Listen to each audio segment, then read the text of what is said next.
people don't understand the extent that the warlords have and how far out they go into, say, the rural areas of Afghanistan. Yeah, totally.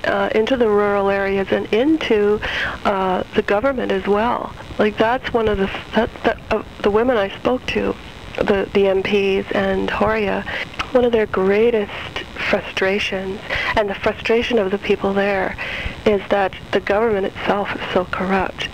And we've seen reports of that, but that's one of the things that's made it very difficult, and one of the things that's created some pessimism in the last 3 or 4 years is that people really expected that this was going to be a big change, and life was going to get so much better, and they're continuing to see, some of these warlords have a great influence on the government. There's, the opium situation is completely out of hand, and they know that there are bad guys still in power. The police force is horribly corrupt.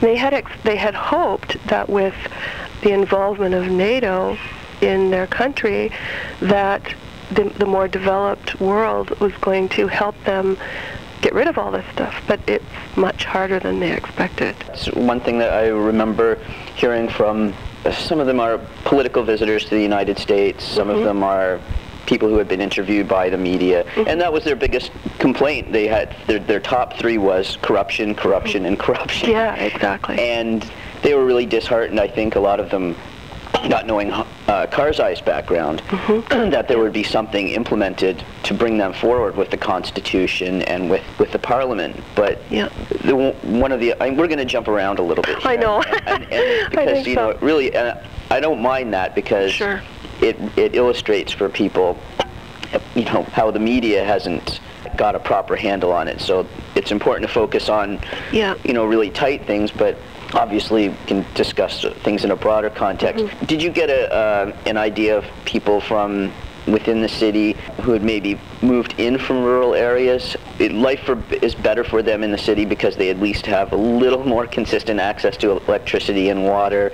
Definitely. In fact, you could check this, you could Google this. I think Kabul, I forget it was how many thousand people lived there in 2000, and the population of Kabul alone is now about 10 times what it was. So it's a city that was supporting, I don't know, we'll say a couple 100,000 people less than 10 years ago, and there's now, 3.5 million or whatever it is. So although it's hugely strained, the utilities and water and electricity, what there is of it, at least there's a somewhat more consistent access to goods. It's where a lot of the international community has their headquarters, so there's a greater presence of Western diplomats and military, so it's marginally safer. There are many girls' schools operating there, and that's one thing. Just in terms of the progress, at least a lot of the kids are now in school, especially the girls who, as you know, were not permitted to be educated under the Taliban.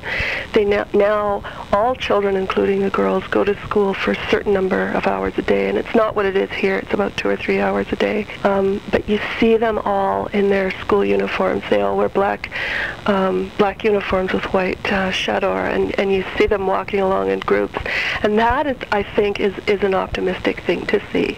There are women, there's a mandated 20 or 30%, and I'm sorry I don't have all these stats at hand, but there are a mandated number of women in the parliament who are contributing to the country's laws. That is not as good as it seems on the surface, because a lot of those women are puppets, but it still gives an opportunity to, for example, 2 of the women MPs I spoke to, it gives them a greater opportunity to speak and be heard than they had, 6 or 10 or 15 years ago. Yeah, and I think you're right. I think there's 360 members in the parliament, and I think 68 are women. I think it's even a little bit higher. I think it's closer to maybe 88 or 90 or something like that. Okay. The 2 that you spoke to, I've been reading a lot of reports that the ones that are more independently minded and the ones that aren't, as you mentioned, puppets, or kind of put in just to appease the statisticians and the NGOs and Western presence. They've faced threats and been stared down, to use a really weak terminology. But did you find when you spoke to, who were the two that you spoke to again? The two I spoke to was a woman called Shinkai Karakyle, who is a really incredible person. Actually, it was sort of, they came from two very different backgrounds. Shinkai Karakyle had come from the rural area, and she had been raised in a very traditional family, but she'd always kicked against it. She'd always hated it, even though, multiple marriages and child marriages and that sort of thing were part of her culture. She always hated it, and she would fight her family on things. And she eventually got married and had children, but then she ran for parliament, and her family was very opposed to it. And I think I mentioned in my story in Homemakers that her husband had remarried and taken, well, I shouldn't say remarried, he'd married yet another wife, and had taken her kids. So she had not spoken to her daughter for a couple of years, which was very difficult for her. But she was still carrying on and fighting for women's rights and all women's rights. The other woman had come, Shukriya Barakshai, had come from a very supportive family, an unusually supportive family, who had a very supportive husband and 3 daughters. So she was equally outspoken. But what impressed me about, I mean, they were both extremely impressive, but what impressed me about Shinkai was that she just seemed to be born with this belief that things could be different for women. And both of them, we talked at some length about the Western presence in Afghanistan, and that of course is really controversial. Should Westerners be there, and what should they be doing if they are there? It was Shinkai's view that women in Afghanistan needed to see women from other countries, and so that they could see that things could be different. So I think that was an element of progress as well. Like, just to be there, and everybody I talked to said it's not going to happen overnight.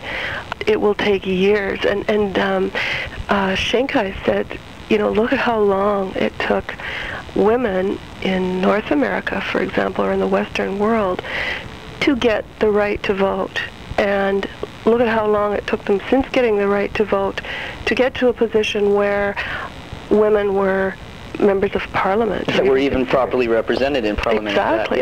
Exactly. We don't have proper representation here. We don't even have equality of pay here. Exactly. So to think that Afghanistan is going to go from, a medieval feudal culture to a Western-style women's liberation in 5 years, it's crazy.